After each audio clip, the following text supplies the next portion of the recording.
farm I grew up on was called Triple Oaks Farm. Originally it was purchased in 1837 for $1.25 an acre. Route 72 and Big Timber Road cross right about where our farm is. It's about 640 acres. And of course, as each generation came along, they inherited their share. So the farm became smaller and smaller, so it ended up my dad had 160 acres. That's what I grew up on. I would say we were milking maybe 35 in stanchions. We then had a truck our milk over to Pingree Grove. And there at a siding, they had a place where the Bowman Dairy Company brought in a double semi from Chicago, and we'd give them 8-gallon cans of milk. And our milk supply was probably about 18 to 20 cans every morning.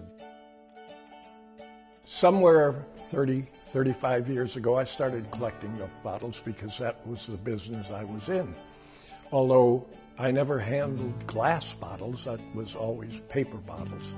But the glass has a history to them, and I started collecting them for that history. At one time, Elgin was the dairy capital of the United States.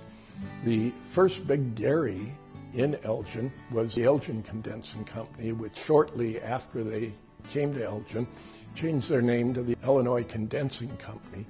And that company was owned by Gail Borden. And today, yet in Elgin, the Gail Borden Library is a descendant of his dairy. We're at Burnage Forest Preserve. This preserve is well over 600 acres, and it comprises woodland and prairie and some wetland. A prairie, as you see behind us, is a very diverse ecosystem. The original prairie that Europeans saw when they first arrived here was millions of acres. It was most often described by the new-coming Europeans as an ocean of grass and wildflowers. That has been pretty much fragmented, chopped up, and reduced, so that whole ecosystem is now agriculture and towns and cities.